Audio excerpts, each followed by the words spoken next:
자, 오늘은 몇 주간 회개 내용을 중심으로 말씀을 나눌 거예요. 자, 회개하고 복음을 믿으라, 회개하고 복음을 믿으라. 이와 같은 내용을 중심으로 말씀을 나눌 수 있도록 하겠습니다. 성경은 두 군데를 찾아볼 수 있도록 하겠습니다. 마가복음 1장 14절 15절과 그리고 사도행전 17장 27절 31절까지 교독하겠습니다. 우리 마가복음은 같이 합독할까요? 다 같이 찾으신 줄 알고 합독하겠습니다. 시작. 요한이 잡힌 후 예수께서 갈릴리에 오셔서 하나님의 복음을 전파하며 이르시되 때가 찼고 하나님 나라가 가까이 왔으니 회개하고 복음을 믿으라 하시더라. 네, 사도행전입니다. 사도행전 17장 28절에서 31절입니다. 같이 교독하겠습니다. 우리가 그를 힘입어 살며 기동하며 존재하느니라. 너희 시인 중 어떤 사람들의 말과 같이 우리가 그의 소생이라 하니 이와 같이 하나님의 소생이 되었은즉 하나님의 올해 사람의 기술과 고안으로 생긴 것들과 같이 여길 것이 아니라 알지 못하던 시대에는 하나님이 관가하셨거니와 이제는 어디든지 사람에게 다 명하사 회개하라 하셨으니 이는 정하신 사람으로 하여금 선하의 공의를 심판하는 날 작정하시고 이에 그를 죽은 자 가운데서 다시 살리신 것으로 모든 사람에게 믿을 만한 증거를 주셨음이니라 아니라. 아멘. 자, 오늘 설교의 제목은 회개하고 복음을 믿으라. 회개하고 복음을 믿으라. 이와 같은 내용의 말씀을 중심으로 해서 나누겠습니다. 다 같이 들어가는 말을 보시겠습니다. 복음을 받아들였는데도 여전히 복음의 능력이 나타나지 않는다면 무엇인가 잘못되어 가고 있는 것입니다. 그 상태로 계속가면 안 됩니다. 다시 한번 어디에서 무엇이 잘못되었는지 처음부터 진단하고 정리해야 합니다. 예수 그리스도는 교회와 그리스도인에게 가장 귀한 보물입니다. 이를 통상으로 복음이라고 합니다. 세상에는 각자가 주장하는 진리라는 것이 있지만 그리스도는 모든 진리 위에 있습니다. 복음을 받아들였다는 것은 예수 그리스도를 받아들였다는 것이고 가장 귀한 지식을 알고 있다는 것입니다. 빌립보서 3장 8절 말씀. 또한 모든 것을 해로 여김은 내 주 그리스도 예수를 아는 지식이 가장 고상하기 때문이라. 내가 그를 위하여 모든 것을 잃어버리고 배설물로 여김은 그리스도를 얻고. 바울은 그리스도 예수를 아는 지식이 가장 고상하다고 했습니다. 세상에 영생을 주는 지식은 예수를 아는 지식밖에 없습니다. 그리스도를 받아들였는데도 복음의 능력이 나타나지 않는다면 잘못돼도 크게 잘못된 것입니다. 흔히 복음을 좋은 소식으로 헬라어 유앙겔리온에서 유래되었습니다. 페르시아와 그리스 전쟁에서 도저히 이길 수 없는 그리스가 전쟁에 승리를 하고 소식을 42km를 달려서 승리는 우리에게 한마디를 외치고 숨을 거두었습니다. 마라톤의 유래도 여기서 시작되었지요. 당시에 전쟁에 패하면 죽임을 당하거나 노예로 팔려가야 했으니 전쟁에서 승리란 최고의 기쁜 소식이었습니다. 그래서 그리스 아테네 모든 사람들이 유앙겔리온을 외치기 시작했습니다. 예수 그리스도의 복음을 여기에서 말하는 유앙겔리온에서 가져왔다는 것은 얼마나 놀랍고 대단한 기쁜 소식인지 아시겠죠? 그런데 복음을 받아들였는데도 기쁨이 없다면 문제가 생긴 것입니다. 오늘은 그 문제가 회개에 있다는 내용을 중심으로 말씀을 나누도록 하겠습니다. 축복과 은혜의 시간이 되시기를 바랍니다. 아멘.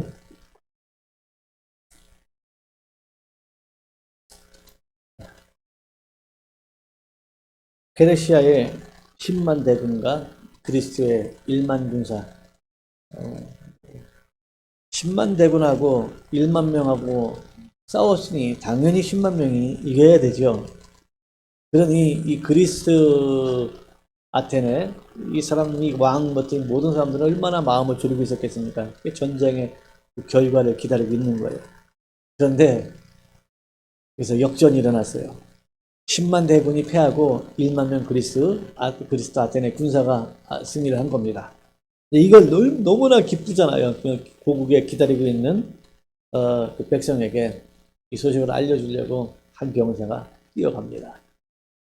그게 42km라 그래요. 42km면 울산 정도 거리 되는가요? 하여튼 간에 42km. 뛰어가고, 우리가 승리했다는 소식을 알리고 죽습니다. 근데 이 소식을 이제 들은 많은 사람들이 외치기 시작하죠. 이게 이제 유앙겔리온, 기쁜 소식이다. 바로 우리가 복음을 받아들였다는 것, 복음을 들었다는 것은 바로 복음이라는 게 뭐냐? 이 기쁜 소식이라는 거예요. 기쁜 소식. 근데 그 기쁜 소식이 얼마나 기뻤겠어요. 이거 우리나라 비교하면 어떻게 될까요? 일제 그 뭡니까? 치하에 있다가 8월 15일 해방됐잖아요. 8월 15일 해방됐을 적에 골목골목마다 나와가지고 외쳤죠. 대한독립 만세. 대한독립 만세. 그게 이제 기쁨이죠. 얼마나 기뻤습니까? 밀려 살다가 우리가 지금 예수를 믿는 건 뭡니까? 바로 그때의 그 기쁨. 그리스도 아테네가 승리했다는 그 기쁨.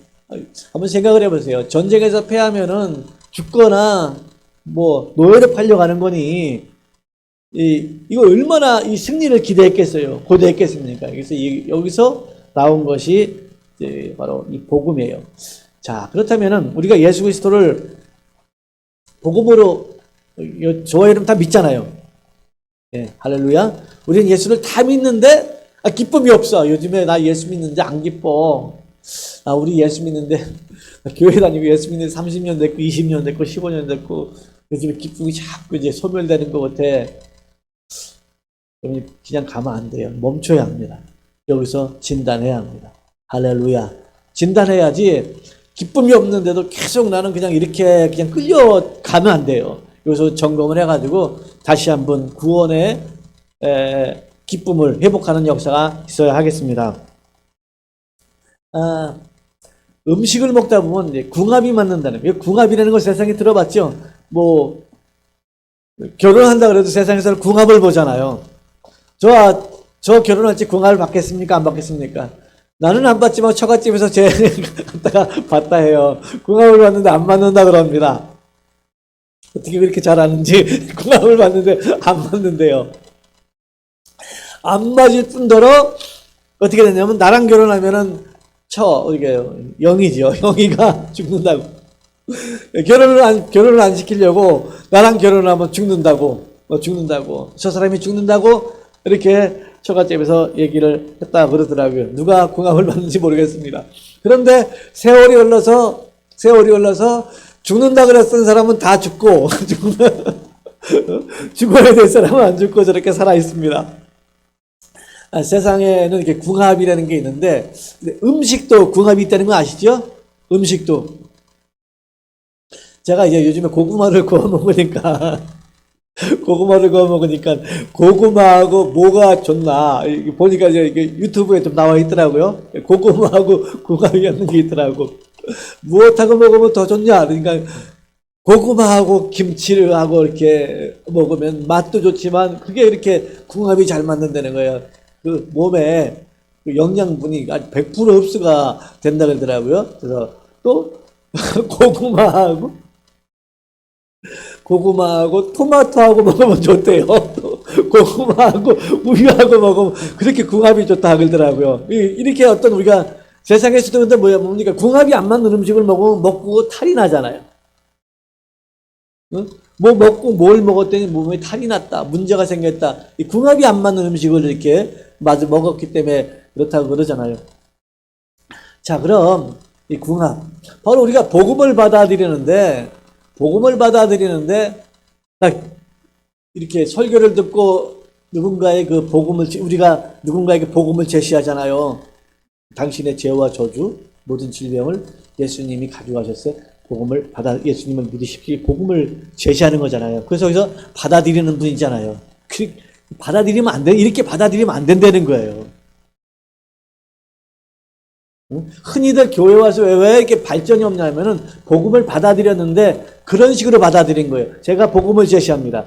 예수님을 믿으면 당신 모든 죄와 저주, 질병, 가난 그리고 천국까지 갑니다. 이 복음을 받아들이겠습니까? 그러면 예, 받아들이겠습니다. 어떤 사람 싫습니다 그러잖아요.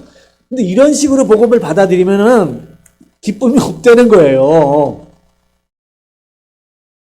보통 교회 성도들이 보면 복음을 다 그런 식으로 받아들인 거야. 예수 믿으세요. 믿겠습니다. 그럼 우리는 뭐예요? 교회에서는 이제 제 예수 믿는데 구원받았어. 저 예수 믿는데 이제 하나님의 자녀 됐어. 근데 예수 믿는 게 확실한데도 이 기쁨이 없는 거예요. 예수 믿는 게 확실한데도 이 복음을 받아들였는데도 기쁨이 없는 거예요. 자, 그게 회개하고 연관이 되어 있다는 것입니다. 성경에서는 복음을 그렇게 받아들이라고 얘기한 적이 없어요. 회개하고 복음을 받아들이는. 할렐루야. 회개하고 복음을 그럼 이렇게 저는 이제 다른 분들은 모르겠고 저는 교회 가면서 교회에서 이제 설교를 듣잖아요. 우리가 지금 설교를 하잖아요. 목사님 나와서 설교를 하면은 설교를 듣잖아요. 우리가 설교를 들으면 가만히 듣잖아요.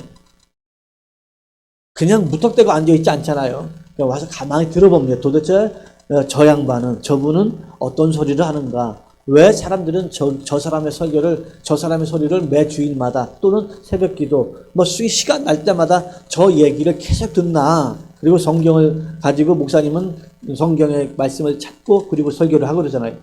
그래서 저도 교회 가서 계속 설교를 들었어요. 설교를 들었는데 설교를 들으면서 내 마음에 와 부딪히는 부분들이 뭐냐면은 큰일 났다. 모르겠어. 다른 분은 모르겠어. 내 마음에 부딪힌 건 큰일 났다. 저분이 설교하는 저 내용이 사실이면 나는 큰일 났다. 내 인생은 부도가 났다. 이런 마음이 들어갔어요. 내 인생은 크게 잘못됐다. 저분이 저기 전하는, 저분이 저 설교하는 저 내용이 맞다 그러면은 내 인생은 부도가 나도 크게 부도가 났다. 완전히 잘못됐다. 이런 생각이 들어가더라고요. 그러면서 내 마음 가운데는 저게 사실이 아니기를 바랐다.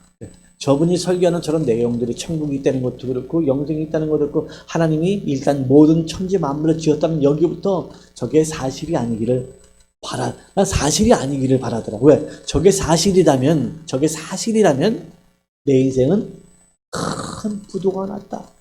이런 생각이 들어가더라고요. 그때 또 하나 들어간 게 저게 사실이라면 나는 처음부터 다시 시작해야 되는 거예요. 내가 생각하는 것부터 사고하는 거예요. 생각하는 것부터 살아온 모든 삶이 다 날아가 버린다는 거예요. 다 바꿔야 된다는 거예요. 의식 자체를 다 바꿔야 된다는 거예요. 그러니까 여러분 우리 바꾸기가 싫잖아요. 내가 살아온 내 삶을 바꾼다는 게 쉽습니까? 20여 년간 살아왔던 나의 인생, 훌륭한 인생은 아니었지만 내 인생을 살아왔던 모든 걸 송두리째 바꿔야 된다고 생각을 하니까 저번에 설교가 진짜가 아니었으면 좋겠다. 그런 간절한 소원이 있더라고요. 근데 설교를 들으면 들을수록 진짜인 거예요.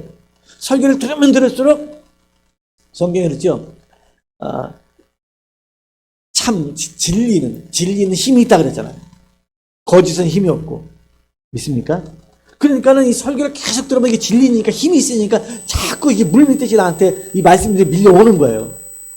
내가 가지고 있는 건 거짓이니까 자꾸 드러나는 것이고 설교를 들으면 말씀을 들을수록 그 진리니까 나한테 막 밀려오는 거야. 밀려오는데 이것이 힘이 있으니까 어떤 힘이 있으니까 내가 거부할 수 없는 그 계속해서 성경 말씀들이 나한테 밀려 들어오는 거예요. 이 고민이 오는 거야. 너무 고민이 오는 거야.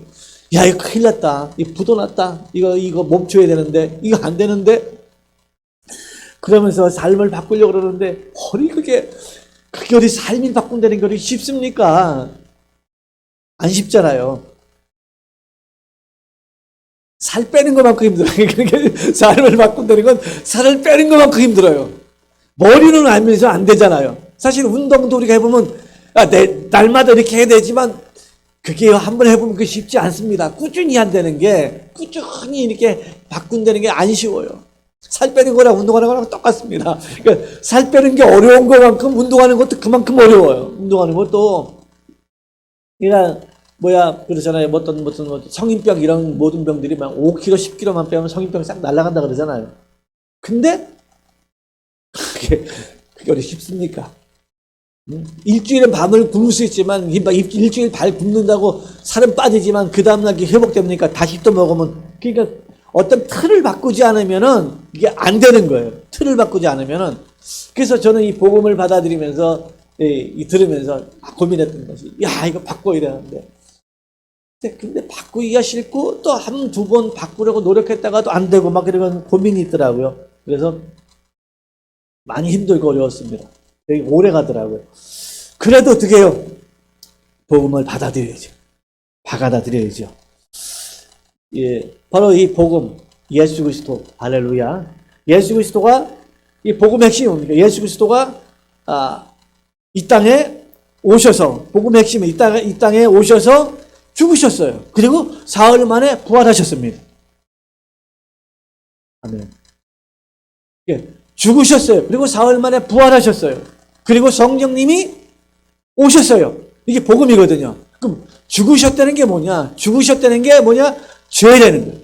죽으셨다는 것 자체가 죄인이고, 그리고 그가 다시 살아나셨다는 것 자체가 의인이라는 거예요. 그러니까 죄를 가지고 죽고 다시 살아나셨고, 이를 확증하게 하여 성령이 오셨다. 이게 이제 복음의 핵심이잖아요. 복음의 핵심이고, 그래서 이것을 우리가 간단하게 표현한 게 의식이 이제 세례잖아요, 세례.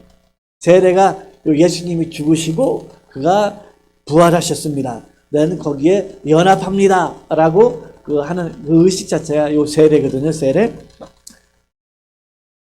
이게 복음의 핵심이에요. 이게 복음의 핵심인데, 사도 바울은, 이렇게 표현했습니다. 만일은, 고린도전서 16장 20일, 만일 누구든지 주를 사랑하지 아니하면 저주를 받을지어다. 그리고 나서 갈라디아서 1장 8절에는 우리나 혹은 하늘로부터 온 천사라도 우리가 너에게 전한 복음 외에 다른 복음을 전하면 저주를 받을지어다. 그러니까 주를 사랑하지 아니하여도 저주를 받으랍니다. 얼마나 우리가 예수 그리스도가 확실하면은 예수 안 믿으면 저주를 받을지어다. 저주가 임한 데가 아니고 그냥 명령한 거야. 너한테 저주가 임할지어다는 거예요. 주를 사랑하지 않는 이에게 저주가 임할지어다. 그러고 누구든지 하늘에서 온 천사라도 우리가 전한 것 외에 다른 것을 복음이라고 전하면 그들에게 저주를 막 명하는 거예요. 저주를 받을지어다 하는 거예요. 갈라디아서 1장 9절에서 우리가 전에 말하였거니와 내가 지금 다시 말하노니 만일 누구든지 너희가 받은 것 외에 예수 그리스도입니다. 다른 복음을 전하면 할렐루야. 다른 복음을 전하면 저주를 받을지어. 그래서 이단이나 사이비는 예수 그리스도 외에 다른 것을 전하는 거잖아요. 어떤 교주를 전하는가, 교주가 깨달은 걸 전한다든가. 이게 목회자나 이 설교자는 어떤 자기가 어떤 깨달은 걸 전하는 게 아니고 말씀을 전하는 거거든요. 아멘. 내가 어떤 기도하는 중에 환상 중에 깨달은 걸 전하는 게 아니고 예수 그리스도, 예수가 그리스도 되셨다는 그 말씀을 전하는 거거든요. 근데 이것 외에 다른 것을 전하면은 뭐예요? 저주를 받을지어다 라고 명령했습니다. 자, 이렇게 회개에 대해서 이렇게 바울은 뭡니까? 이 복음에 대해서 복음을 안 받아들이면 저주를 받을지어다. 그 예수님도 이제 공생애 동안 사시면서 너희가 복음에 가서 전하는데 받아들이지 않으면 먼지까지 털어버리라는, 먼저까지 털어버리라는 건 거기에 저주가 임한다는, 먼지까지 털어버리라. 자, 그러면은 회개에 대해서 말씀을 전할게요. 회개에 대해서. 복음은 우리가 이제 잘 알아요. 그래서 우리가 복음을 받아들이는 회개는 뭐냐? 그러면은 첫 번째, 생각이 변합니다. 회개를 하게 되면 생각이 바뀌어요. 생각. 그리스도에 대한 생각이 바뀌어요. 그게 이제 대표적으로 바울이 그랬잖아요. 바울이 어떤 사람이었습니까? 예수를 믿는다는 사람, 그리스도인들을 잡으러 다녔잖아요. 그리스도인을 잡으러 다니다가 그리스도를 받아들여서 그리스도를 받아들이니까는 그리스도를 잡으러 다니는 게 아니고 그리스도를 전하러 다니는 거예요. 완전히 생각이 바뀌죠. 아멘. 이게 첫 번째 단계가 있다는 거예요. 내가 회개하려면 생각이 바뀌어야 되는 거예요.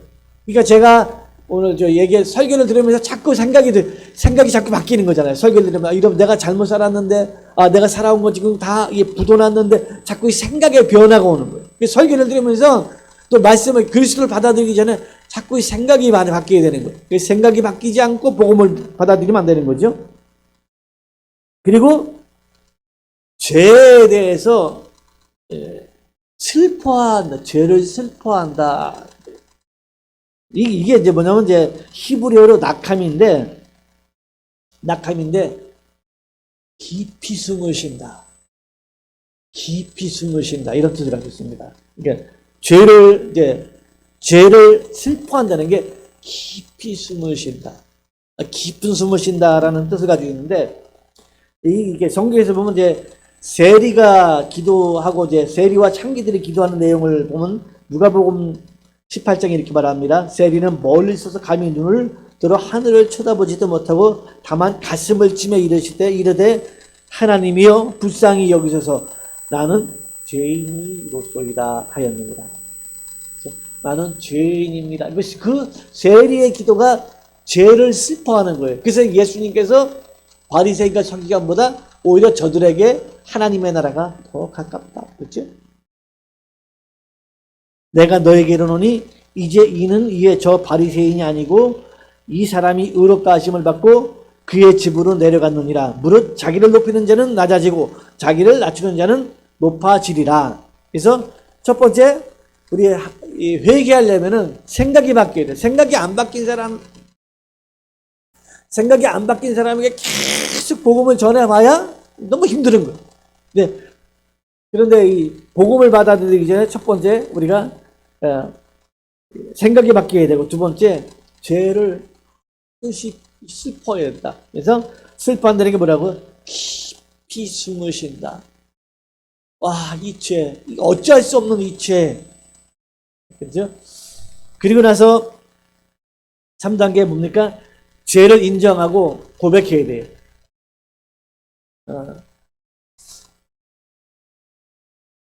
죄를 인정하고 고백한다는 것은 굉장히 큰 은혜죠.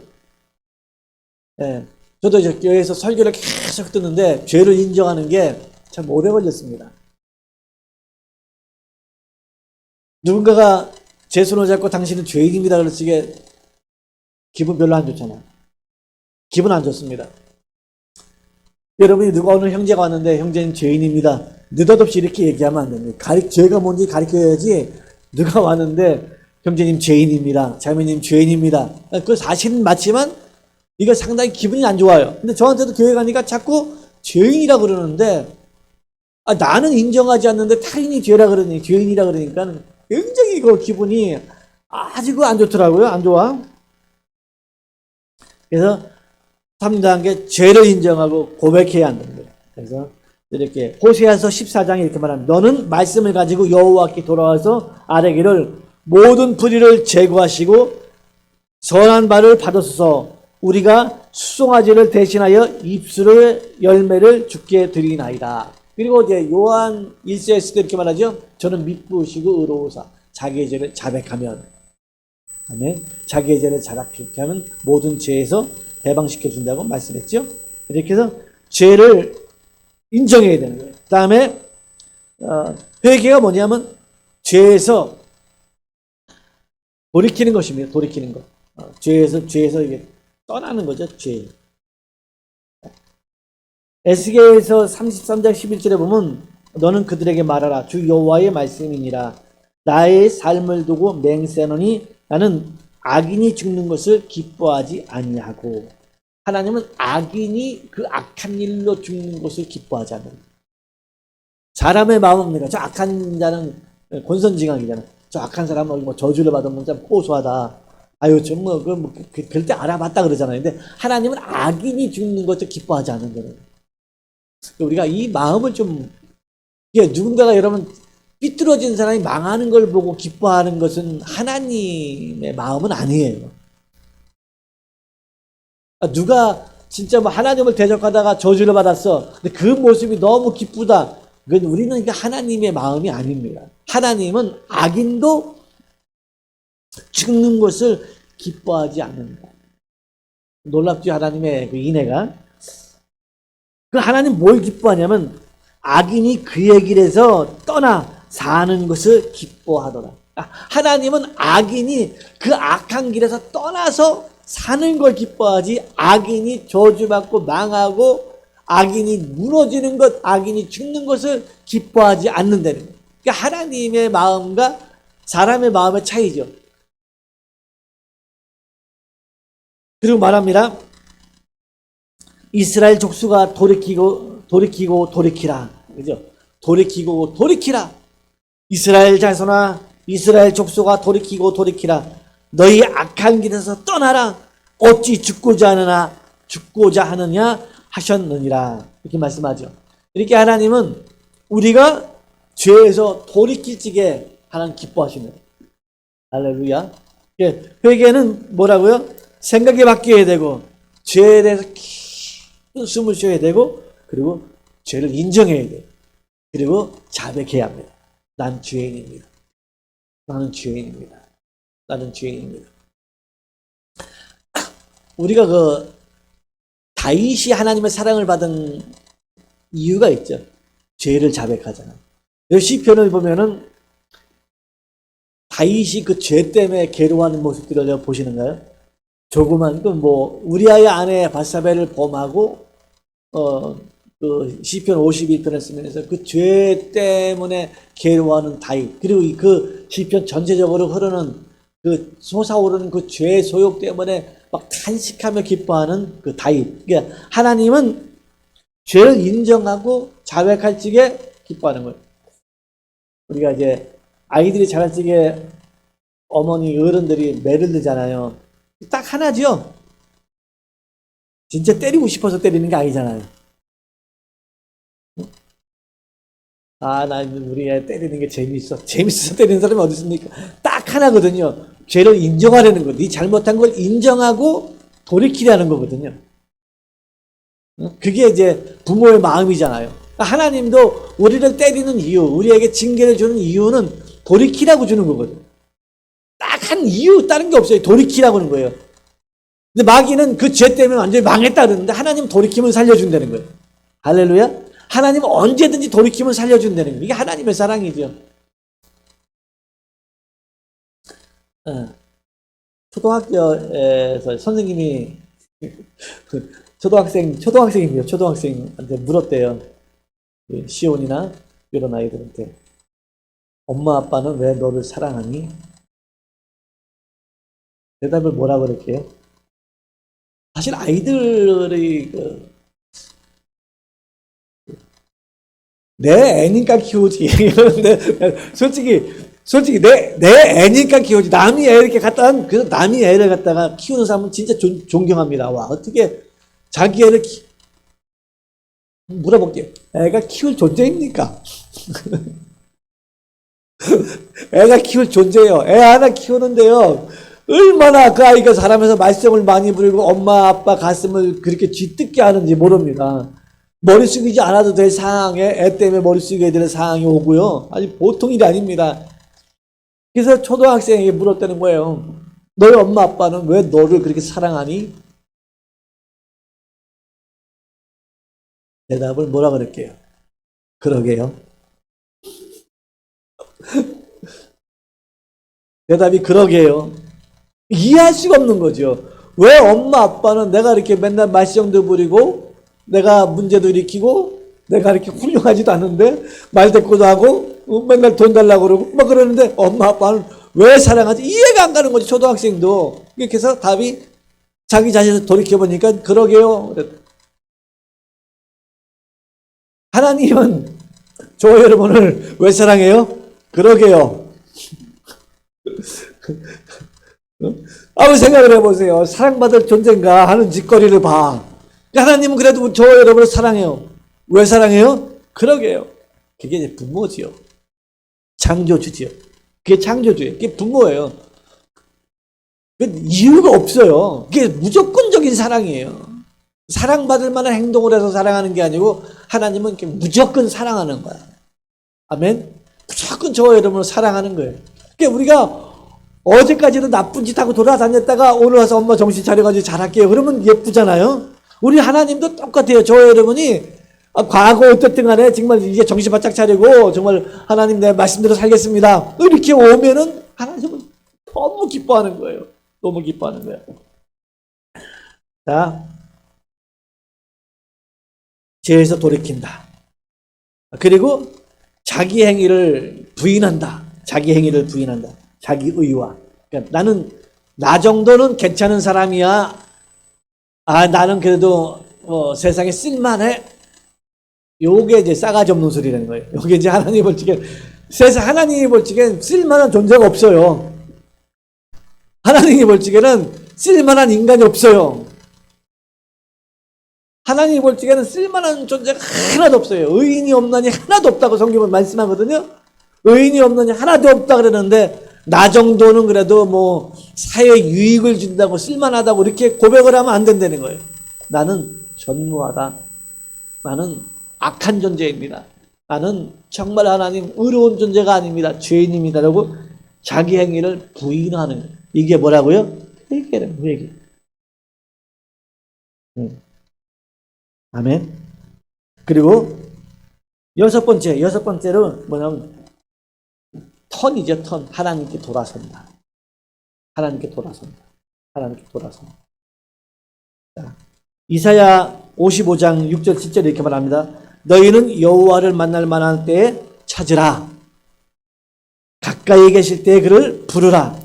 악인은 그 길을, 악인은 하나님을 찾지 말라, 하나님을 부르지 말라 그러는 것이 아니잖아요.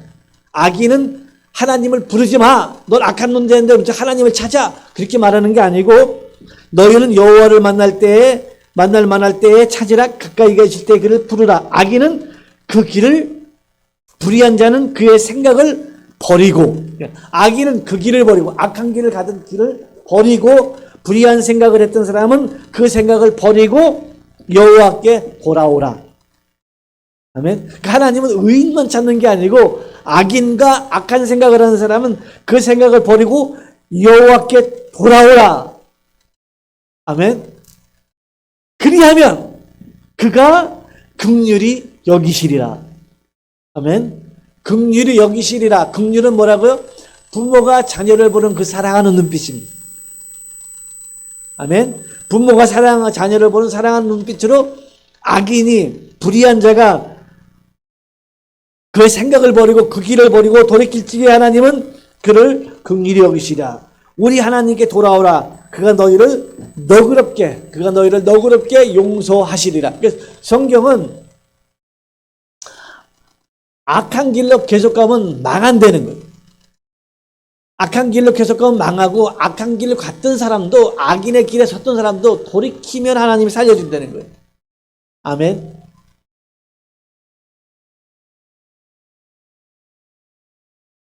자, 데살로니가 전서 1장 9절에서 10절입니다. 그들이 우리에게 대해 스스로 말하기를 우리가 어떻게 너희 가운데에 들어갔는지와 너희가 어떻게 우상을 버리고 하나님께 돌아와서 살아계시고 참되신 하나님을 섬기는지와 또 죽은 자들 가운데서 다시 살리신 그의 아들이 하늘로부터 강림할 것을 너희가 어떻게 기다리는지 말하니 이는 장래의 노하심에서 우리를 건지시는 예수시니라. 그래서 하나님은 우리가 회개는 생각이 바뀌는 것이고 죄에 대해서 깊이 숨을 쉬는 것이고 죄를 인정하고 고백하는 것이고 죄에서 돌이키는 것이고 자기 행위를 부인하는 것이고 그리고 하나님께 돌아서는 것이다.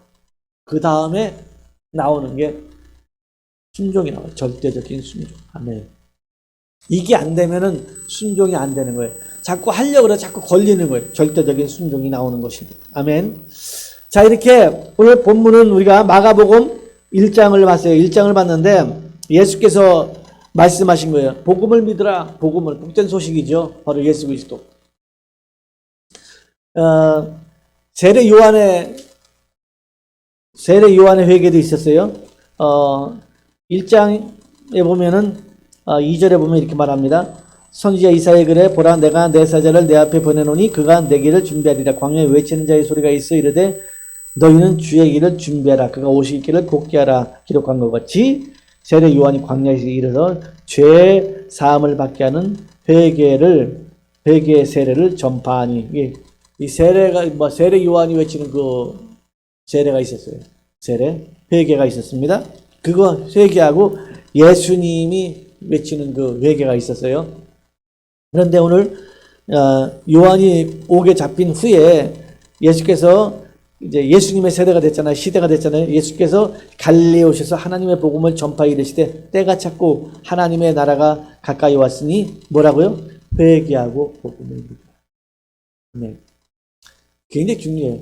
복음을 믿으려면 그냥 믿으면 안 된다는 거예요. 회개하고 믿으라. 회개하고 믿으라. 사도행전에서도 뭐랍니까? 형제들아 어찌할꼬 바울이 역사를 일으키니까 사도행전 3장에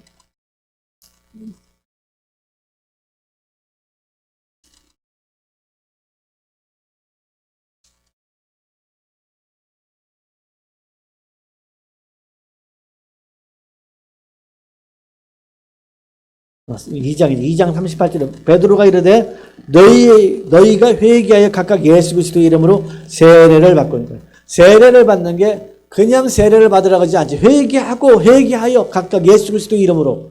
성경에서는 이 복음을 그냥 받아들이게 한 적이 없어요. 회개하고 복음을 받아들이라 그랬어요. 회개하고 복음을 받아들여야 진짜 복음이 되는 거예요. 아멘. 진짜 복음이 돼야, 복음의 특징이 뭡니까? 기쁨이잖아요. 복음을 받아들이는 사람의 특징이 뭐냐? 기쁨이에요, 기쁨. 저 사람 복음을 받아들였어. 특징이 뭐냐? 기쁨이에요. 두려움이 아니고 기쁨. 기쁜 소식이니까. 이 복음이라는 것이 기쁜 소식이기 때문에 이 예수 그리스도를 복음으로 받아들이면 특징이 기쁨이에요, 기쁜 거예요. 그냥 일이 잘 돼도 기쁘고, 일이 좀 꼬여도 기쁘고, 이 기쁨인 거예요, 기쁨. 그냥 기뻐. 너무 기뻐요. 왜? 이 복음이니까. 이걸 받아들였으니까. 여기에 비교할 수 없어요. 그 어떤 것도 우리가 받아들인 예수 그리스도의 복음하고는 비교할 수 없으니까 기쁨이죠. 계속 기쁜 거죠. 너무 행복해요. 그러니까 일이 좀 안 됐어. 일이 좀 꼬였어. 문제가 좀 생겼어. 몸이 좀 아파. 이러다 보니까는 부도가 좀 났어. 그래도 이 기쁨은 빼앗아갈 수가 없다는 거죠. 왜? 기쁨이니까. 할렐루야? 이게 복음이잖아요. 그래서 내가, 여러분들, 내가 지금 기쁨이 사라졌나? 이거 체크해 보시면 돼요. 가장 좋은 게, 내가 나한테 혹시 기쁨이 사라진 건 아닌가? 기쁨이 사라진 거 아닌가? 기쁨이 있다면 여러분 복음에 확실히 있는 거예요. 근데 내 기쁨이 없고 나한테 염려, 근심, 걱정, 불안, 초조 이런 것이 많다 그러면 이게 문제가 생긴 것이죠. 그때 찾아내야 합니다.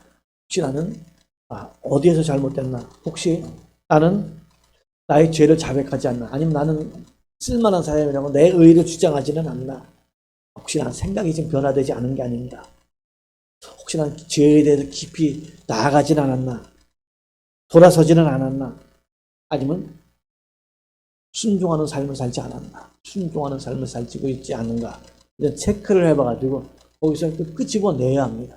그래야 이 복음이 진짜 복음이 되는 거예요. 아멘. 진짜 복음이 되는 거예요. 이 너무 행복하면은 누가 싫은 소리를 해도 이게 상처가 안 돼요.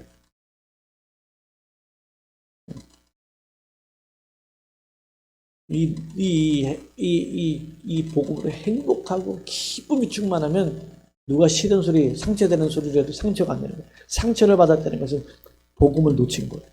살다 보면 누군가가 한마디 하는 게 상처가 될 때가 있잖아요. 그때 볼 거 없어요. 상처받는 나 자신이 어떻게 생각하냐면 내가 지금 복음을 놓쳤구나. 이렇게 생각하시면 돼요. 정확합니다. 정확해요. 그래서 이 복음이 있으면 뭐 어떤 말에나 어떤 그 모든 것에 기쁨이 넘치죠. 그래서 이렇게 말씀합니다. 오늘 본문 또 하나 봤죠? 본문 또 하나 본 게 이제 사도행전 17장인데요. 17장 30절이죠. 자, 같이 한번 보겠습니다.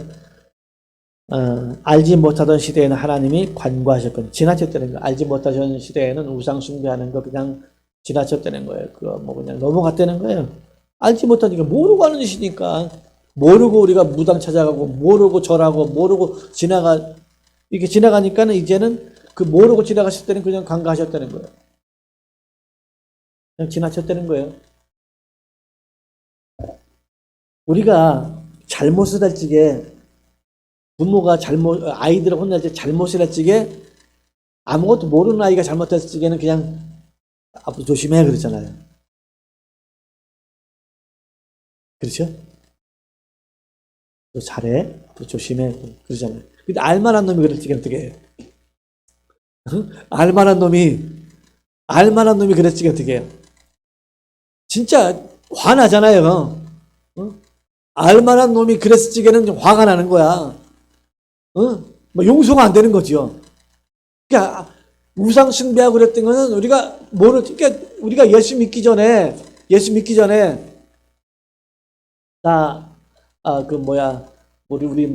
우리나라 같은 경우 유교 전통 해가지고 우리가 차례도 지내고 제사도 지내고 그러잖아요. 우리가 뭐 예수 믿기 전에 다 했잖아요.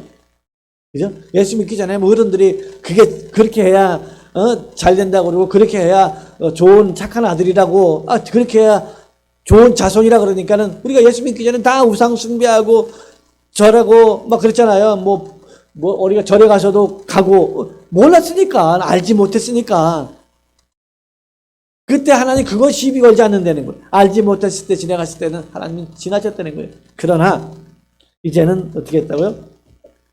알지 못하던 시대에는 하나님이 간과하셨거니 이제는 어디든지 사람에게 다 명하서 회개하라 하셨으니 이는 정하신 사람으로 하여금 천하의 공의를 심판하는 날 작정하시고 이에 그를 죽은 자 가운데서 다시 살리신 것으로 모든 사람에게 믿을 만한 증거를 주셨음이나 하니라. 아멘. 우리가 이제는 그래서 복음을 받아들일 적에 어떤 게 중요하나?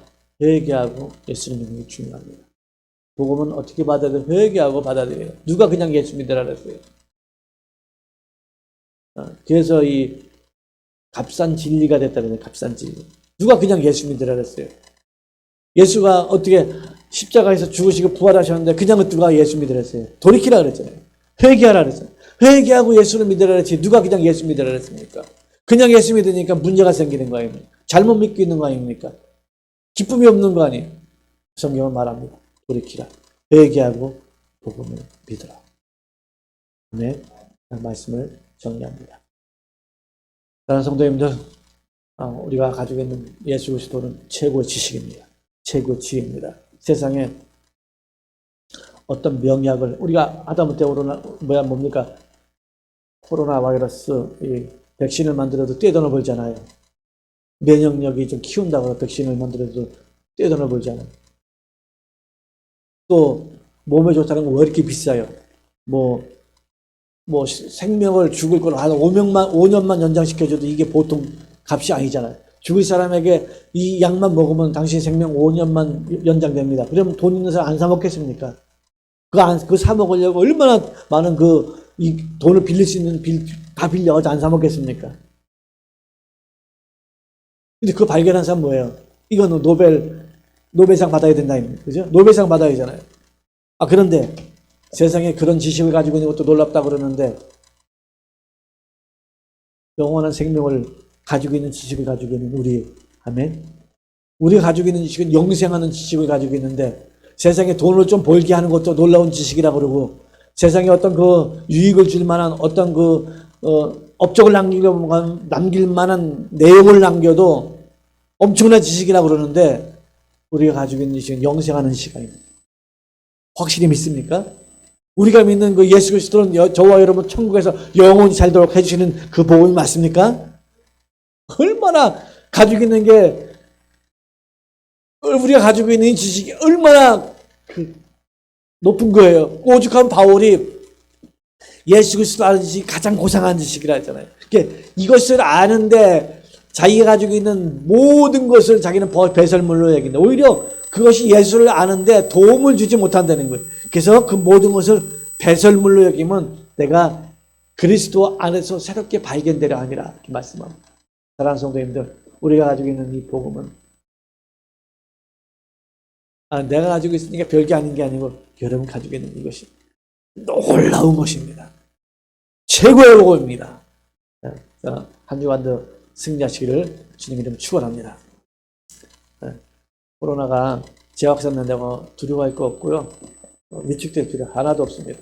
그러니까 기저질환 있는 사람들만 좀 저거 하고요. 젊은 사람들이나 한 사람들은 걸려도 그냥 지나가요. 그러니까 너무 억압될 필요 없고 자유하시기를 주의 이름으로 축원합니다. 다시 기도하겠습니다. 하나님 아버지 감사.